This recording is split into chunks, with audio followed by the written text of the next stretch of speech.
नमस्कार। आज हम पढ़ेंगे श्रीमद् भागवत गीता गीता प्रेस गोरखपुर की अध्याय नंबर 3 श्लोक नंबर 35। आप लोग ध्यानपूर्वक सुने। व्याख्या। श्रेयन सधर्म विगुण पर धर्मात् सनुष्ठितात अन्न वर्ण आश्रम आदि का धर्म कर्तव्य बाहर से देखने में गुण संपन्न हो, उसके पालन में भी सुगमता पूर्व हो, पालन करने में मन भी लगता हो, धन वैभव सुख सुविधा मन बड़ाई आदि भी मिलती हो और जीवन भर सुख आराम से भी रह सकते हो, तो भी उस परधर्म का पालन अपने लिए विहित ना होने से परिणाम में भय दुख को देने वाला है। इसके विपरीत अपने वर्ण आश्रम आदि का धर्म बाहर से देखने में गुणों की कमी वाला हो, उसके पालन में भी कठिनाई हो, पालन करने में मन भी ना लगता हो, धन वैभव सुख सुविधा मन बड़ाई आदि भी ना मिलती हो और उसका पालन करने में जीवन भर कष्ट भी सहना पड़ता हो, तो भी उस स्वधर्म का निष्काम भाव से पालन करना परिणाम में कल्याण करने वाला है। इसलिए मनुष्य को किसी भी परिस्थिति में अपने धर्म का त्याग नहीं करना चाहिए। प्रस्तुत निष्काम निर्मम और अनासक्त होकर स्वधर्म का ही पालन करना चाहिए। मनुष्य के लिए स्वधर्म का पालन स्वाभाविक है, सहज है। मनुष्य का जन्म कर्मों के अनुसार होता है और जन्म के अनुसार भगवान ने कर्म नियत किया है। गीता 18वें अध्याय का 21वां श्लोक अंत। अपने अपने नियत कर्म का पालन करने से मनुष्य कर्म बंधन से मुक्त हो जाता है, अर्थात उसका कल्याण हो जाता है। गीता 18वें अध्याय का 45वां श्लोक अंत। दोष युक्त दिखने पर भी नियत कर्म अर्थात स्वधर्म का त्याग नहीं करना चाहिए। गीता 18वें अध्याय का 48वां श्लोक। अर्जुन युद्ध करने की अपेक्षा भिक्षा का अन्न खाकर जीवन निर्वाह करने को श्रेष्ठ समझते हैं। गीता दूसरे अध्याय का 5वां श्लोक। परंतु यह भगवान अर्जुन को मानो यह समझाते हैं कि भिक्षा के अन्न से जीवन निर्वाह करना भिक्षुक के लिए स्वधर्म होते हुए भी तेरे लिए परधर्म है, क्योंकि तू गृहस्थ क्षत्रिय है, भिक्षुक नहीं। पहले अध्याय में भी जब अर्जुन ने कहा कि युद्ध करने से पाप ही लगेगा, पाप मेवाश्रय, तब भी भगवान ने कहा कि धर्म में युद्ध न करने से तू स्वधर्म और कीर्ति को खोकर पाप को प्राप्त होगा। दूसरे अध्याय का 33वां श्लोक। फिर भगवान ने बताया कि जय पराजय लाभ हानि और सुख दुख को समान समझकर युद्ध करने से अर्थात राग देश से रहित होकर अपने कर्तव्य स्वधर्म का पालन करने से पाप नहीं लगता। दूसरे अध्याय का 38वां श्लोक। आगे 18वें अध्याय में भी भगवान ने यही बात कही है कि स्वभाव नियत स्वधर्म रूप कर्तव्य को करता हुआ मनुष्य पाप को प्राप्त नहीं होता। 18वें अध्याय का 46वां श्लोक। तात्पर्य यह है कि स्वधर्म के पालन में राग देश रहने से ही पाप लगता है, अन्यथा नहीं। राग देश से रहित होकर स्वधर्म का भलीभांति आचरण करने से समता योग का अनुभव होता है और समता का अनुभव होने पर दुखों का नाश हो जाता है। गीता 6 अध्याय का 23वां श्लोक। इसलिए भगवान बार बार अर्जुन को राग देश से रहित होकर युद्ध रूप स्वधर्म का पालन करने पर जोर देते हैं। भगवान अर्जुन को मानो यह समझाते हैं कि क्षत्रिय कुल में जन्म होने के कारण क्षत्र धर्म के नाते युद्ध करना तुम्हारा स्वधर्म कर्तव्य है। अंत युद्ध में जय पराजय लाभ हानि और सुख दुखों को समान देखना है और जुद रूप क्रिया का संबंध अपने साथ नहीं है ऐसा समझकर केवल कर्म को आसक्ति मिटाने के लिए कर्म करना है। शरीर, इंद्रियां, मन, बुद्धि, पदार्थों आदि अपने कर्तव्यों का पालन करने के लिए ही है। वर्ण, आश्रम आदि के अनुसार आपने अपने कर्तव्य का निस्वार्थ भाव से पालन करना ही स्वधर्म है। आस्तिक जन जिसे धर्म कहते हैं उसी का नाम कर्तव्य है। स्वधर्म का पालन करना अथवा अपने कर्तव्य का पालन करना एक ही बात है। कर्तव्य उसे कहते हैं जिसको सुगमता पूर्वक कर सकते हैं, जो अवश्य करने योग्य है और जिसको करने पर प्राप्ति अवश्य होती है। धर्म का पालन करना सुगम होता है क्योंकि वहाँ कर्तव्य होता है। यह नियम है कि केवल अपने धर्म का ठीक ठीक पालन करने से मनुष्य को वैराग्य हो जाता है। धर्मोत्ते विरति मनुष्य केवल कर्तव्य मात्र समझकर धर्म का पालन करने से कर्म का प्रवाह प्रकृति में चला जाता है और इस तरह अपने साथ कर्म का संबंध नहीं रहता है। वर्ण, आश्रम आदि के अनुसार सभी मनुष्यों का अपना अपना कर्तव्य स्वधर्म कल्याणप्रद है, परंतु दूसरे वर्ण, आश्रम आदि का कर्तव्य देखने से अपना कर्तव्य अपेक्षाकृत कम गुणों वाला दिखता है।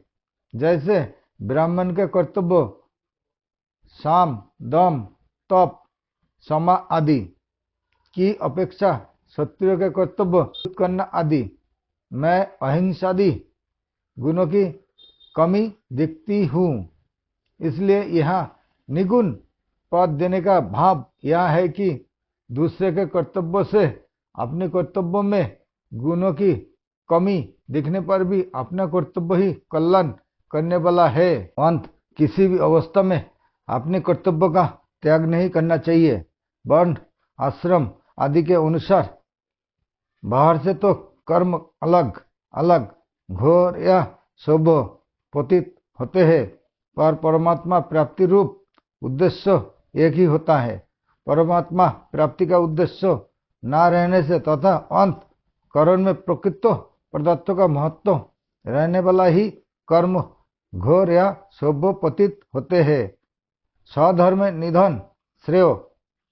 स्वधर्म पालन में यदि सदा सुख, आराम, धन संपत्ति, मान बढ़ाई, आदर सत्कार आदि ही मिलते तो वर्तमान में धर्मात्मा को टोलियां देखने में आती, परंतु स्वधर्म का पालन सुख अथवा दुख को देखकर नहीं किया जाता है, तो भगवान अथवा शास्त्र की आज्ञा को देखकर निष्काम भाव से किया जाता है। इसलिए स्वधर्म अर्थात अपने कर्तव्य का पालन करते हुए यदि कोई कष्ट आ जाए तो वह कष्ट भी उन्नति करने वाला होता है।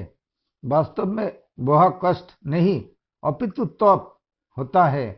उस कष्ट से तप की अपेक्षा भी बहुत जल्दी उन्नति होती है, कारण कि तप अपने लिए किया जाता है और कर्तव्य दूसरे के लिए।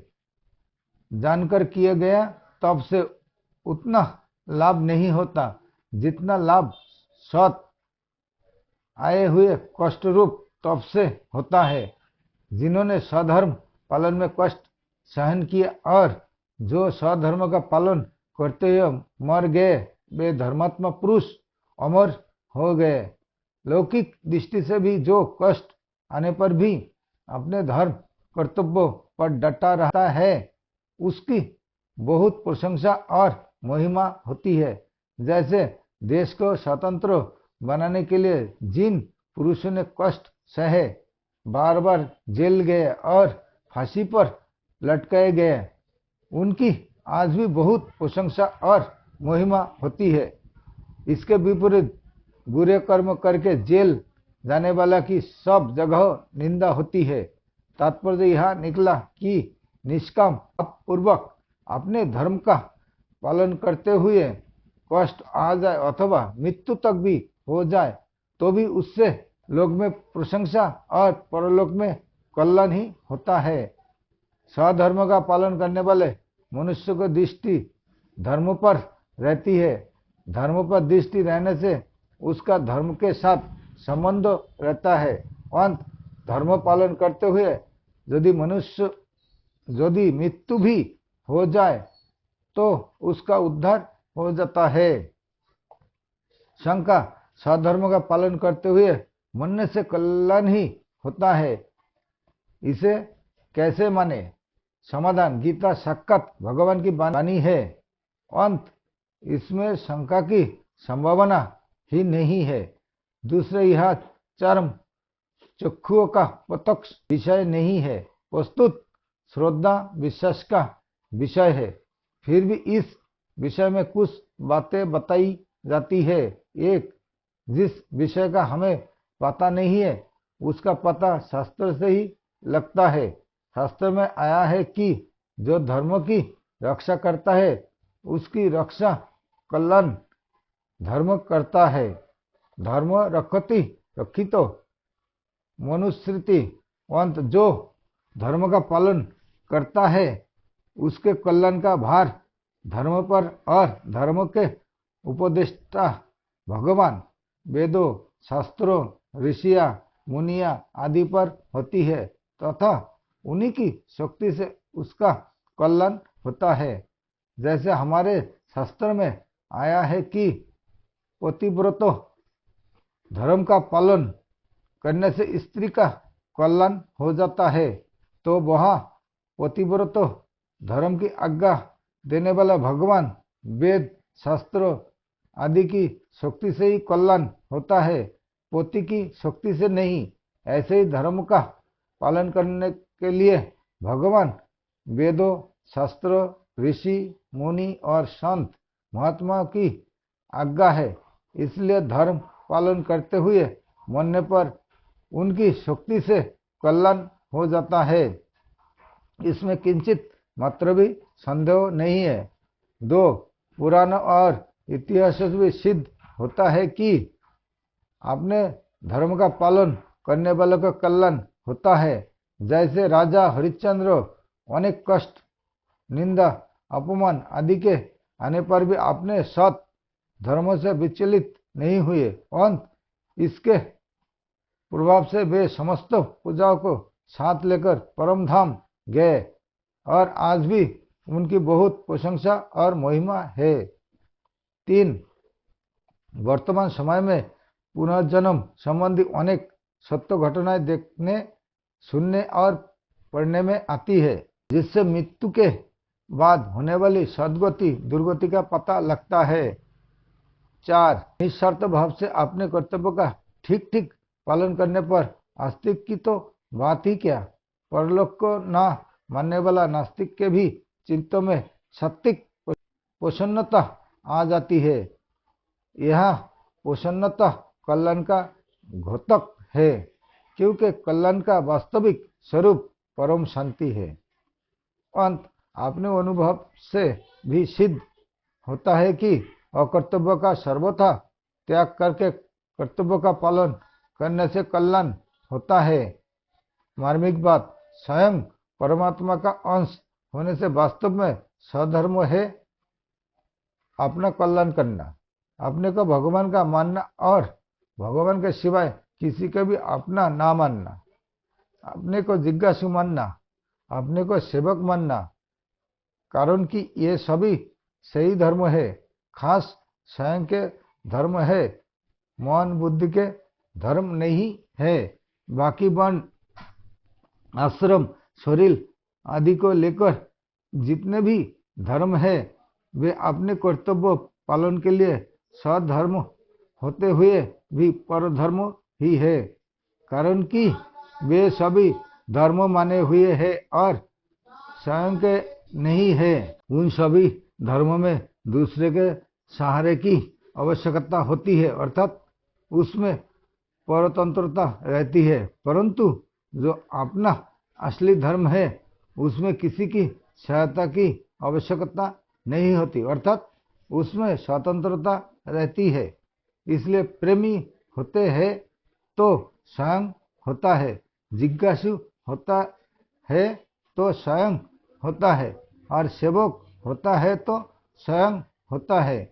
अंत प्रेमी प्रेम होकर प्रेमा शब्द के साथ एक हो जाता है। जिज्ञासु जिज्ञासा होकर ज्ञातव्य तत्व के साथ एक हो जाता है, और सेवक सेवा होकर सेवक के साथ एक हो जाता है। ऐसे ही साधक मात्र साधना से एक होकर शुद्ध स्वरूप हो जाता है।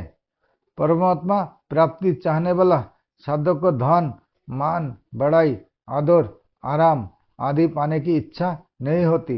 इसलिए धन मन आदि के ना मिलने पर उसे कोई चिंता नहीं होती, और यदि प्रारब्ध बस वे मिल जाए तो उसे कोई प्रसन्नता नहीं होती, कारण कि उसका ध्येय केवल परमात्मा को प्राप्त करना ही होता है, धन मन आदि को प्राप्त करना नहीं।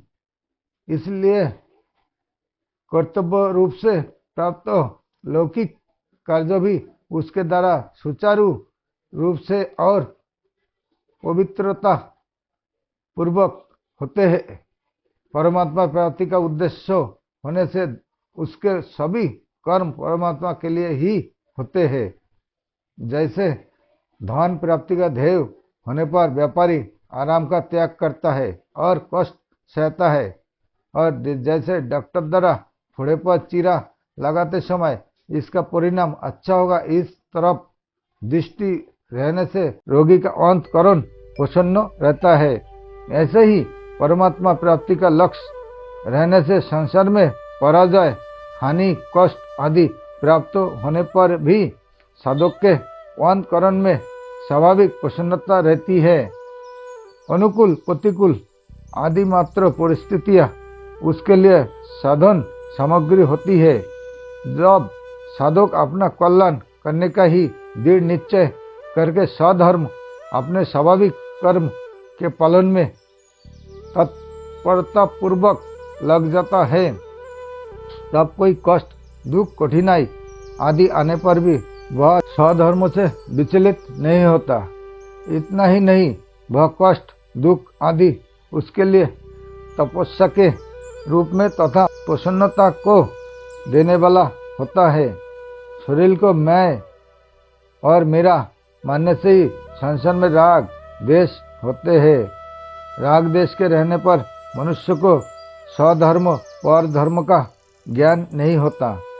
अगर शरीर में स्वरूप होता तो मैं के रहते हुए शरीर भी रहता, और शरीर ना रहने पर भी मैं भी ना रहता। अगर शरीर मेरा होता तो इसे पाने के बाद भी और उस पाने की इच्छा ना रहती। अगर इच्छा रहती है तो सिद्ध हुआ कि वास्तव में मेरी अपनी वस्तु अभी नहीं मिली, और मिली हुई वस्तु शरीर आदि मेरी नहीं है।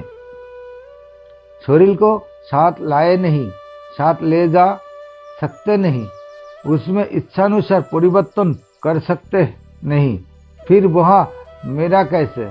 इस प्रकार शरीर मैं नहीं और मेरा नहीं, इसका ज्ञान विवेक सभी साधकों में रहता है, परंतु इस ज्ञान को महत्व ना देने से उनके राग द्वेष नहीं मिटते। अगर शरीर में कभी मैंपन और मेरापन दिख भी जाए तो भी साधक को उसे महत्व ना देकर अपने विवेक को ही महत्व देना चाहिए, अर्थात शरीर मैं नहीं और मेरा नहीं, इसी बात पर दृढ़ रहना चाहिए।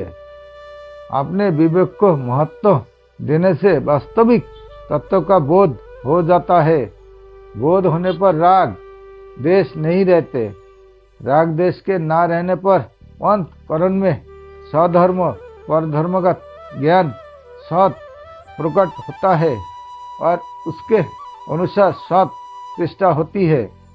परधर्म भयावह, तथापि परधर्म का पालन वर्तमान में सुगम दिखता है, तथापि परिणाम में वह सिद्धांत से भयावह है।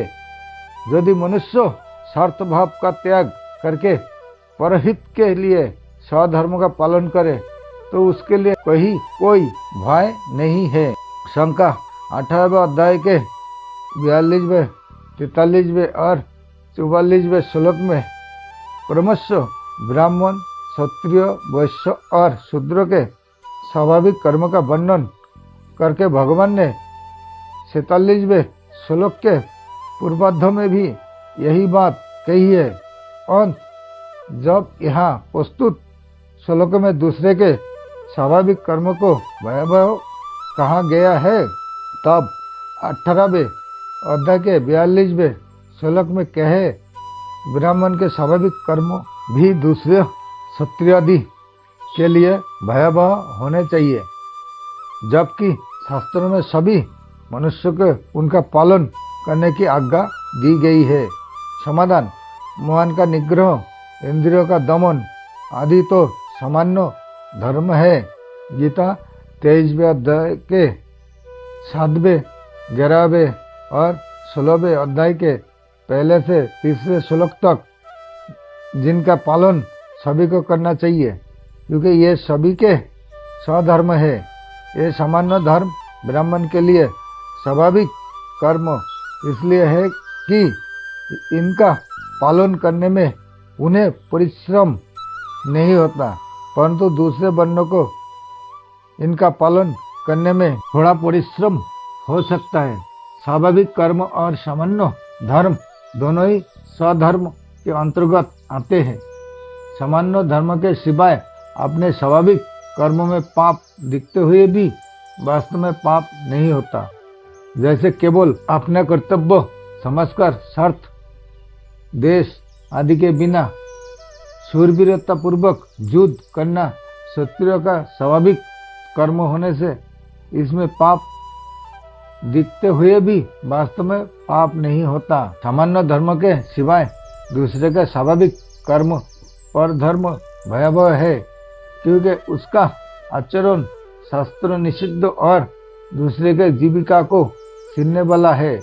दूसरे का धर्म भयावह इसलिए है कि उसका पालन करने से पाप लगता है और वह स्थान विशेष तथा जोनि विशेष नरक रूप भय को देने वाला होता है। इसलिए भगवान अर्जुन से मानो यह कहते हैं कि भिक्षा के अन्न से जीवन निर्वाह करना दूसरे की जीविका का हरण करने वाला तथा क्षत्रिय के लिए निषिद्ध होने के कारण तेरे लिए श्रेष्ठकर नहीं है। वस्तुत तेरे लिए युद्ध रूप से सत प्राप्त स्वाभाविक कर्म का पालन ही श्रेष्ठकर है। स्वधर्म और परधर्म संबंधी मार्मिक बात: परमात्मा और उनका अंश जीवात्मा स्वयं है तथा प्रकृति और उसका कार्य शरीर और संसार अन्न है। स्वयं का धर्म स्वधर्म और अन्न का धर्म परधर्म कहलाता है। अंत सूक्ष्म दृष्टि से देखा जाए तो निर्विकारता, निर्देशता, अविनाशिता, नियतता, निष्कामता, निर्मलता आदि जितने स्वयं के धर्म है वे सब स्वधर्म है। उत्पन्न होना, उत्पन्न होकर रहना, बदलना, बढ़ना, क्षीण होना तथा नष्ट होना एवं भोग और संग्रह की इच्छा, मान बढ़ाई की इच्छा आदि जितने शरीर के संसार के धर्म है वे सब परधर्म है। स्वयं में कभी कोई परिवर्तन नहीं होता, इसलिए उसके नाश नहीं होता, परंतु शरीर में निरंतर परिवर्तन होता है, इसलिए उसका नाश होता है। इस दृष्टि से स्वधर्म अविनाशी और परधर्म नाशवान है। त्याग, कर्मयोग, बोध, ज्ञान योग और प्रेम भक्ति योग ये तीनों ही सत सिद्ध होने से स्वधर्म है।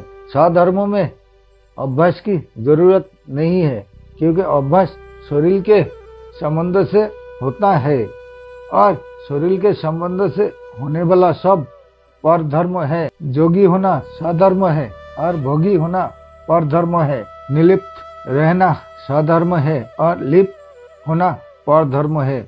सेवा करना सधर्म है और कुछ भी चाहना पर धर्म है। प्रेमी होना सधर्म है और रागी होना पर धर्म है। निष्काम निर्मम और अनासक्त होना सधर्म है एवं कामना ममता और आसक्ति करना पर धर्म है। तात्पर्य है कि प्रकृति के संबंध के बिना स्वयं में होने वाला सब कुछ सधर्म है और प्रकृति के संबंध से होने वाला सब कुछ पर धर्म है। सधर्म चिन्मय धर्म और पर धर्म जड़ धर्म है। परमात्मा का अंश शरीरी स है और प्रकृति का अंश शरीर पर है। स के दो अर्थ होते हैं, एक तो स्वयं और दूसरा सक्रिय अर्थात परमात्मा। इस दृष्टि से अपने स्वरूप बोध की इच्छा तथा स्वयं परमात्मा की इच्छा दोनों ही सधर्म है। पुरुष चेतन का धर्म है सत सिद्ध स्वाभाविक स्थिति और प्रकृति जड़ का धर्म है सत सिद्ध स्वाभाविक परिवर्तनशीलता। पुरुष का धर्म सधर्म और प्रकृति का धर्म पर धर्म है। मनुष्य में दो प्रकार की इच्छाएं रहती है, सांसारिक अर्थात भोग एवं संग्रह की इच्छा और पारमार्थिक अर्थात अपने कल्याण की इच्छा। इसमें भोग और संग्रह की इच्छा पर धर्म अर्थात शरीर का धर्म है, क्योंकि असत शरीर के साथ संबंध जोड़ने से ही भोग और संग्रह की इच्छा होती है। अपने कल्याण की इच्छा सधर्म है, क्योंकि परमात्मा का ही अंश होने से स्वयं की इच्छा परमात्मा का ही है, संसार की नहीं। सधर्म का पालन करने में मनुष्य स्वतंत्र है, क्योंकि अपना कल्याण करने में शरीर इंद्रिया मन बुद्धि आदि की आवश्यकता नहीं है। वस्तुत इनसे विमुख होने की आवश्यकता है, परंतु पर धर्म का पालन करने में मनुष्य परतंत्र है, क्योंकि इसमें शरीर इंद्रिया मन बुद्धि देश काल वस्तु व्यक्ति आदि की आवश्यकता है। शरीर आदि की सहायता के बिना पर धर्म का पालन हो ही नहीं सकता। स्वयं परमात्मा का अंश है और शरीर संसार का अंश है। जब मनुष्य परमात्मा को अपना मान लेता है तब यह उसके लिए सधर्म हो जाता है, और जब शरीर संसार को अपना मान लेता है तब यह उसके लिए पर धर्म हो जाता है, जो कि शरीर धर्म है। जब मनुष्य शरीर से अपना संबंध न मानकर परमात्मा प्राप्ति के लिए साधन करता है तब वह साधन उसका सधर्म होता है। नित्य प्राप्त परमात्मा का अथवा अपने स्वरूप का अनुभव करने वाले सब साधन सधर्म है, और संसार की और ले जाने वाले सब कर्म पर धर्म है। इस दृष्टि से कर्मयोग ज्ञान योग और भक्ति योग तीनों ही योग मार्ग मनुष्य मात्र के सधर्म है। इसके विपरीत शरीर से अपना संबंध मानकर भोग और संग्रह में लगना मनुष्य मात्र का पर धर्म है। स्थूल सूक्ष्म और कारण तीनों शरीर से किए जाने वाला तीर्थ व्रतों दान तप चिंतन ध्यान समाधि आदि समस्त शुभ कर्म सकाम भाव से अर्थात अपने लिए करने पर धर्म हो जाते हैं, और निष्काम भाव से अर्थात दूसरे के लिए करने पर सधर्म हो जाते हैं। कारण कि स्वरूप निष्काम है और सकाम भाव प्रकृति के संबंध से आता है, इसलिए कामना होने से पर धर्म होता है। सधर्म मुक्त करने वाला और पर धर्म बांधने वाला होता है। मनुष्य का खास काम है पर धर्म से विमुख होना और सधर्म के सम्मुख होना। ऐसा केवल मनुष्य ही कर सकता है। स्वधर्म की सिद्धि के लिए ही मनुष्य शरीर मिला है। पर धर्म तो अन्य जोनियों में तथा भोग प्रधान स्वर्गादि लोगों में भी है। स्वधर्मों में मनुष्य मात्र सबल, पात्र और स्वाधीन है तथा पर धर्म में मनुष्य मात्र निर्बल, अपात्र और पराधीन है। प्रकृति जन्य वस्तु की कामना से अभाव का दुख होता है और वस्तु के मिलने पर उस वस्तु की पराधीनता होती है, जो कि पर धर्म है। परंतु प्रकृति जन्य वस्तुओं की कामनाओं का नाश होने पर अभाव और पराधीनता सदा के लिए मिट जाती है, जो कि स्वधर्म है। इस स्वधर्म में स्थित रहते हुए कितना ही कष्ट आ जाए, यहाँ तक कि शरीर भी छूट जाए, तो भी वह कल्याण करने वाला है। परंतु पर धर्म के संबंध में सुख सुविधा होने पर भी वह भयावह अर्थात बारंबार जन्म मरण में डालने वाला है। संसार में जितने भी दुख, शोक, चिंता आदि है, वे सब पर धर्म का आश्रय लेने से ही है। पर धर्म का आश्रय छोड़कर स्वधर्म का आश्रय लेने से सदैव सर्वथा सर्वदा रहने वाला आनंद की प्राप्ति हो जाती है, जो कि सत सिद्ध है। परिशिष्ट भाव साधक जन्म और कर्म के अनुसार स्व को अर्थात अपने को जो मानता है उसका धर्म कर्तव्य उसके लिए स्वधर्म है, और जो उसके लिए निषिद्ध है वह पर धर्म है। जैसे साधक अपने को किसी वर्ण और आश्रम का मानता है, तो उस वर्ण और आश्रम का धर्म उसके लिए स्वधर्म है। वह अपने को विद्यार्थी या अध्यापक मानता है, तो पढ़ना या पढ़ाना उसके लिए स्वधर्म है। वह अपने को सेवक, जिज्ञासु या भक्त मानता है, तो सेवा, जिज्ञासा या भक्ति उसके लिए स्वधर्म है। जिसमें दूसरे के अहित अनिष्ट का भाव होता है, वह चोरी, हिंसा आदि कर्म किसी के भी स्वधर्म नहीं है, वस्तुत कुधर्म अथवा अधर्म है। निष्काम भाव से दूसरे के हित के लिए कर्म करना कर्मयोग स्वधर्म है। स्वधर्म को ही गीता में सहज कर्म, स्वकर्म और स्वभाव कर्म नाम से कहा गया है। कर्तव्य के विरुद्ध कर्म करना ही अकर्तव्य है, और कर्तव्य का पालन न करना भी अकर्तव्य है। गीता दूसरे अध्याय का 33वां श्लोक संबंध स्वधर्म कल्याणकारक और परधर्म भयावह है, ऐसा जानते हुए भी मनुष्य स्वधर्म में प्रवृत्त क्यों नहीं होता, इस पर अर्जुन प्रश्न करते हैं।